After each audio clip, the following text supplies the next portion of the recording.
অবশ্যই ইতিমধ্যে স্বরাষ্ট্র মন্ত্রণালয়ের পক্ষ থেকে পদক্ষেপ নেওয়া হয়েছে। পররাষ্ট্র মন্ত্রণালয়কে আমরা অনুরোধ করেছি তারা এটা যেটা extradition treaty in between two countries আছে সেই মতে তাদেরকে আমাদেরকে ফেরত দিবেন বলে আমরা আশা করছি, এবং আমরা ফেরত আনার জন্য যথেষ্ট জোর প্রচেষ্টা চালাব।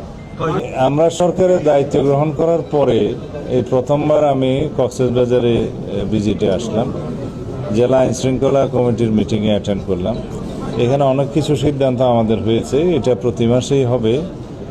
আজকে যে গুরুত্বপূর্ণ সিদ্ধান্ত হয়েছে তা হলো আমরা কক্সবাজার সমুদ্র সৈকতকে একটা শৃঙ্খলার মধ্যে নিয়ে আসব এবং এখানে সমস্ত অবৈধ যে স্থাপনা বা অস্থায়ী স্থাপনা যেগুলো হয়েছে এগুলো এক সপ্তাহের ভিতরে ক্লিন হবে জেলা প্রশাসনের নেতৃত্বে, বিচ ম্যানেজমেন্ট কমিটির নেতৃত্বে।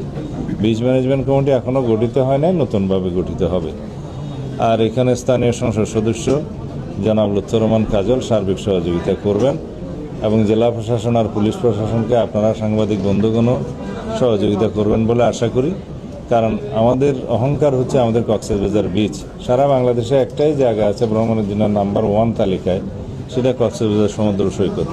এটাকে আমাদের জাতীয় এবং আন্তর্জাতিক মানে আমাদের উন্নত করতে হবে। আর সেটা করতে গেলে যাতে আমাদেরকে এই বিচে একটি মানে কোনো রকমের ময়লা আবর্জনা না থাকে এবং কোনো অবৈধ স্থাপনা না থাকে এবং এমন কোনো বিষয় আমরা ওখানে না আনি যাতে পর্যটকদের জন্য কোনো অসুবিধার সৃষ্টি হয় এবং দৃষ্টিকটু লাগে। দ্বিতীয় হচ্ছে